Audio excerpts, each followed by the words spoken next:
کبھی کبھی مسلمان ہونا آسان نہیں ہوتا، خاص طور پر 9/11 کے بعد۔ بہت سے لوگ ابھی اسلام کو نہیں سمجھتے، بہت سے لوگوں کو اندازہ نہیں کہ اسلام حقیقتاً کیا ہے۔ وہ سمجھتے ہیں اسلام الجھا ہوا۔ اس کا مطلب ہے کہ بہت سے لوگ افراتفری میں ہیں، بہت سے لوگ الجھن میں، خاص طور پر جب سے میڈیا نے انہیں بیوقوف بنایا ہے ان کی ڈراؤنی رائے کے ساتھ۔ میڈیا، ہاں، کیا وہ ٹی وی پر غلطیاں نہیں کرتے؟ وہ مظلوموں کو ظالموں کی طرح دکھاتے ہیں اور ظالموں کو مظلوموں کی طرح دکھاتے ہیں۔ یہ الجھن آمیز ہے واقعی۔ ٹیررزم میں ایرر دیکھیں۔ اگر آپ اسلام کا مطالعہ کریں، اسلام میں کہیں دہشت گردی نہیں، اس کے بارے میں سوچیں، اس کے متعلق سوچیں۔ زمین پر موجود 6 ارب لوگوں میں سے 1.5 ارب لوگ مسلمان ہیں، یہ تو بہت بڑی تعداد ہے۔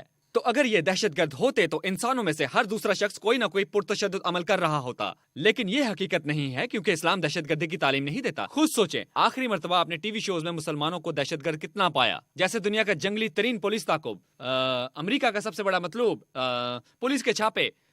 آپ نے کچھ مسلمان لوگوں کو پولیس میں دیکھا ہوگا، شاید کوئی شخص امامہ پہنے ہوئے ہو، یا کوئی شخص چوگا پہنے ہوئے ہو، یا شلوار قمیض۔ میں نے ایسا کوئی شو نہیں دیکھا۔ پتا ہے آپ نے ایسے پروگرام میں کسی مسلمان کو کیوں نہیں دیکھا؟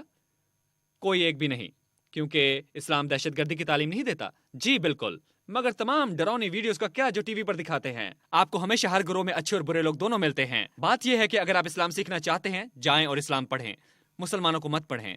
جانتے ہیں جب 2 مسلمان آپس میں ملتے ہیں تو کہتے ہیں السلام علیکم؟ آپ کو اس کا مطلب پتا ہے؟ اس کا مطلب ہے کہ اللہ کی سلامتی ہو تم پر۔ یہ تو بہت پرامن لگتا ہے۔ بہت سے لوگ امریکیوں سمیت اسلام میں داخل ہو رہے ہیں ہر روز، بشمول میرے۔ کیا آپ بھی؟ ہاں، میں بھی۔ 9/11 سے پہلے بہت سے لوگ نہیں جانتے تھے اسلام کے بارے میں، لیکن ابھی بھی لوگ نہیں جانتے اسلام کیا ہے۔ وہ ایک دقیانوسی خیالات والے کو بھی مسلمان سمجھتے ہیں، یہ بالکل غلط ہے۔ کیا آپ جانتے ہیں کہ چائنا میں سعودی عرب کی نسبت دگنے مسلمان رہ رہے ہیں؟ وہ بے معنی خیالات پر الجھ نہیں سکتے۔ ہاں، بہت سے امریکیوں کو اندازہ نہیں ہے کہ ہندو سکھ یا مسلمانوں میں کیا فرق ہے۔ ایئرپورٹ سیکیورٹی والے بھی فرق نہیں کر سکتے۔ عام طور پر اگر آپ مشرق وسطیٰ کی طرح نظر آتے ہیں، چاہے آپ مسلمان نہیں بھی ہیں، آپ کی تلاشی ہوگی۔ اگر آپ سمجھتے ہیں کہ کالے گاڑی چلاتے ہوئے برے ہیں، تو مسلمانوں کو ہوائی جہاز میں سفر دیکھیے۔ پتہ ہے نا میں کیا کہہ رہا ہوں؟ نہیں سنجیدگی سے، آپ کو پتہ ہے نا میں کیا کہہ رہا ہوں؟ اگر آپ مسلمان ہیں اور آپ نے ہوائی جہاز کا سفر کیا تو آپ جانتے ہیں میں کیا کہہ رہا ہوں۔ بنیادی طور پر آپ کی تلاشی ہوگی ایئرپورٹ پر کئی مرتبہ بغیر کسی وجہ کے، لیکن میں نے کچھ نہیں کیا۔ آپ ایئرپورٹ پر بلا وجہ تلاشی کے بارے میں جانتے ہیں نا؟ وہ اتنی بلا وجہ نہیں ہوتی، وہ کچھ اس طرح کا ہوتا ہے۔ ہیلو جناب، ہماری ایئر لائن میں خوش آمدید۔ آج ہم ایک بلا وجہ تلاشی کر رہے ہیں اور آپ کو منتخب کیا گیا ہے۔ آپ برا نہ مانے تو میں آپ کے جسم کے ارد گرد اپنی جادو کی چھڑی لگاؤں؟ ٹھیک ہے جناب، لگتا ہے آپ بالکل صاف ہیں۔ برا نہ مانے تو آپ سے کچھ سوال پوچھوں یا سامان کی تلاشی لے لوں؟ ٹھیک ہے۔ شکریہ۔ کیا آج آپ کا کسی غیر ملکی سفر کا ارادہ ہے؟ یہ ایک مقامی پرواز ہے۔ جناب، برائے مہربانی سوال کا جواب دیجیے۔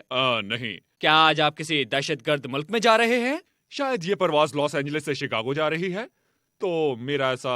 جناب، برائے مہربانی سوال کا جواب دیجیے۔ نہیں، میرا ارادہ نہیں ہے۔ کون سا دہشت گرد ملک؟ کوئی بھی ملک جو بمباری کرتا ہے یا ارادہ رکھتا ہے، یا کوئی ایسا ملک جو حمایت نہیں کرتا ان ممالک کی جو بمباری کر رہے ہیں یا بمباری کا ارادہ رکھتے ہیں۔ جناب، کیا اس کا مطلب تقریباً سارے ممالک نہیں ہے؟ جی جناب، یہ ایسا ہی ہے۔ کیا میں اب جا سکتا ہوں؟ دراصل… جناب، آپ نہیں جا سکتے۔ شکریہ جناب، ہماری ایئر لائن کے ساتھ سفر کرنے کے لیے۔ اور مجھے کہنے دیں، برائے مہربانی صرف مقامی پروازیں کرنا جاری رکھیں۔ ہماری ایئر لائن کے ساتھ پرواز کے لیے شکریہ۔ شکریہ جناب۔ تو تلاشی والے نے آپ کو پاگل کیے رکھا، سب کچھ ٹھیک ہو گیا بالکل جیسا آپ نے سوچا تھا، اور اب 10 قدم آگے چلے تو کیا ہوا؟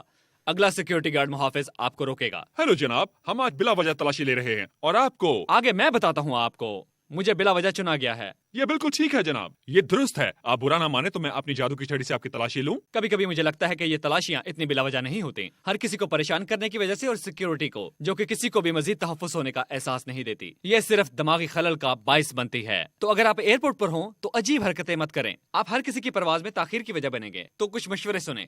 یہ تمام عمل جو آپ کیے جائیں گے آپ کو ایئرپورٹ پر روکنے سے بچانے کے لیے۔ شروع کرتے ہیں۔ پہلا کام، ایسی مزاحیہ شرٹ پہننا جس سے کوئی غلط فہمی پیدا ہو سکتی ہو۔ کیا میں نے کیا کر دیا؟ میں نے کیا کیا ہے؟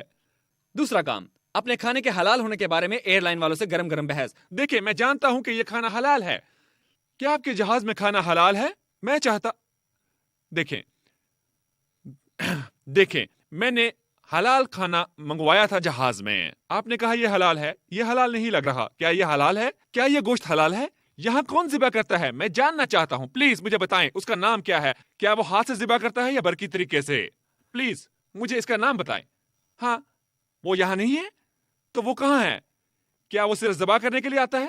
نہیں، اسے ٹھیک سے حلال ہونا چاہیے یا پھر میں نہیں کھاؤں گا۔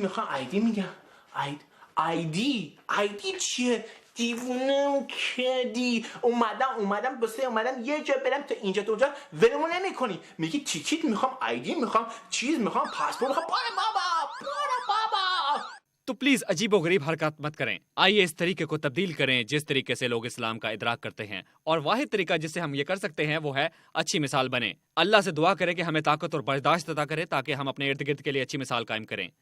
میں علی ہوں، اگر آپ بھول گئے ہوں تو یاد کریں.